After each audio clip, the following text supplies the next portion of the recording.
अरे ओछू नाक पण असली नाक। MDH કાશ્મીરી લાલ મરચાની પાવડર। MDH। અને સમાચાર પર નજર કરીશું। સમાચાર ગાંધીનગરથી મળી રહ્યા છે। SIRની કામગીરીમાં ગરબડના કોંગ્રેસના છે આક્ષેપ। ફોર્મ નંબર 7નો દુરુપયોગ કરાતો હોવાનો કોંગ્રેસનો આરોપ છે। કોંગ્રેસ પ્રદેશ પ્રમુખ પક્ષના આગેવાનોની ચૂંટણી પંચને રજૂઆત, ષડયંત્ર રચી ફોર્મ નંબર 7 ભરાવાતો હોવાનો આરોપ લગાવ્યો। ગુજરાતના લોકોના મતાધિકાર છીનવવાનો પ્રયાસ તેવું અમિત ચાવડાએ કહ્યું। ભાજપના શાસકો અને ચૂંટણી પંચની મિલીભગત। કમલમથી પ્રિન્ટ થયેલા ફોર્મ ચૂંટણી પંચને આપવામાં આવ્યા તેવો ગંભીર આક્ષેપ લગાવવામાં આવી રહ્યો છે। ભાજપ દ્વારા આયોજનપૂર્વક વાંધા અરજીઓ કરવામાં આવી।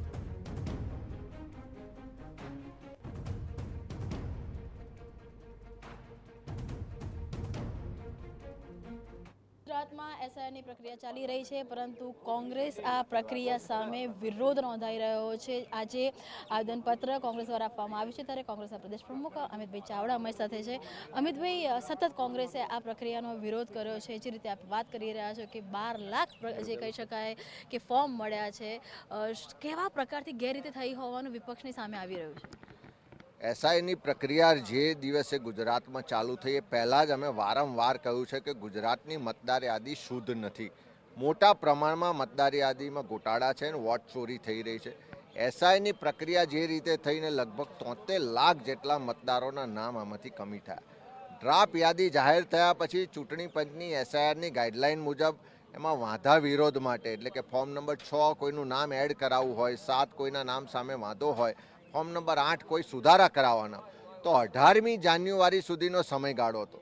15મી જાન્યુઆરી સુધી આખા ગુજરાતમાં અમારી પાસે ડેટા છે કે ફોર્મ નંબર 7 જે કોઈનું નામ કમી કરાવવાનું વાંધો લેવા માટેનું ફોર્મ છે એ ગુજરાતમાં નહીવત પ્રમાણમાં ભરાયા હતા। પણ અચાનક જ 16, 17 ને 18 જાન્યુઆરીએ લાખોની સંખ્યામાં ફોર્મ ભરાય। પહેલે દિવસથી અમે પુરાવા સાથે કહ્યું કે ભાજપના નેતાઓ ઠેલા ભરીને હજારોની સંખ્યામાં ફોર્મ જમા કરાવે છે, નિયમ વિરુદ્ધ છે। આપે એવું પણ કહ્યું કે ભાજપના કમલમમાં એક સોફ્ટવેરથી આ જે પેપરો છે એ લોકો પાસે જઈ રહ્યા છે, અને સાબુદ્દીન રાઠોડની વાત હોય કે પછી અન્ય મુદ્દાઓ હોય તો સવાલ ઊભા કર્યા હતા। પરંતુ બીજી તરફ સરકાર એવું કહી રહી છે કે એકદમ ટ્રાન્સપરન્ટ પ્રક્રિયા થઈ રહી છે, અને ઇલેક્શન કમિશન છે એ આખી પ્રક્રિયા જોઈ રહ્યું છે। ભાજપની સરકાર કંઈ હસ્તક્ષેપ નથી કરી।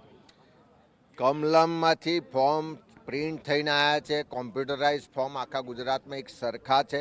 ભાજપના નેતાઓ આપવા જાય છે, એના CCTV ફૂટેજ અને રેકોર્ડ પુરાવા છે। ભાજપના કાર્યકરોના ઓડિયો રેકોર્ડિંગ છે કે અમને ભાજપમાંથી સૂચના છે। અને જે પદ્મશ્રીનો એવોર્ડ તમે સાબુદ્દીન રાઠોડને આપો છો, હાજી રમકડાને નોમિનેટ કરો છો, એની સામે ફોર્મ ભરાય છે।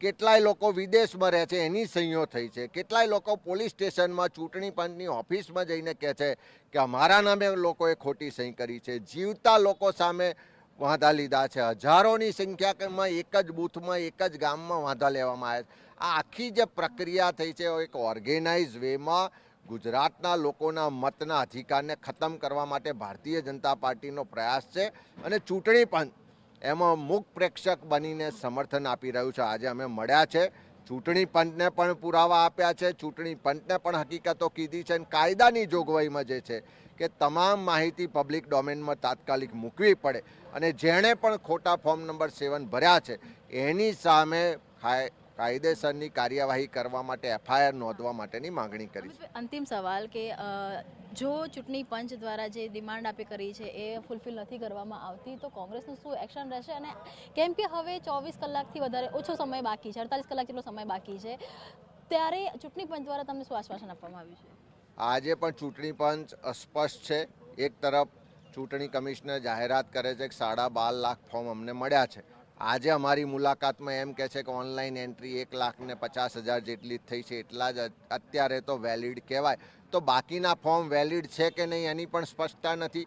આજે પણ કોઈ પણ પબ્લિક ડોમેન પર 12.5 લાખ ફોર્મની વિગતો મૂકવામાં નથી।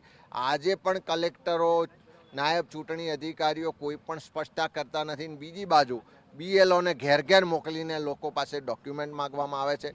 જે ભાજપના નેતાઓએ ખોટા ફોર્મ ભર્યા છે, ખોટી સહીઓ કર્યા છે, એની સામે FIR કરવા માટેની પણ આજે કોઈ એ લોકો સ્પષ્ટતા કરતા નથી। અમે આજે કહીને આવ્યા છે આના માટે સડકથી લઈને સંસદ સુધી પણ લડીશું। ન્યાયાલયના દ્વાર પણ ખટખટાઈશું.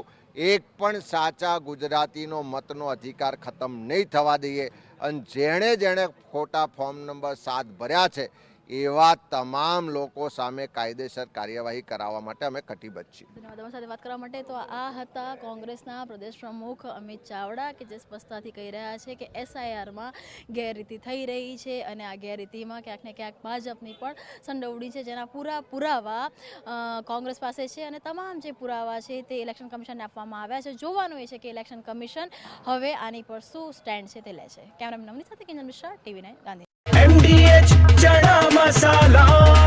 હવે છોલા હોય કે ચોળા, સફેદ ચણા હોય કે કાળા ચણા, બધું મજેદાર બનશે.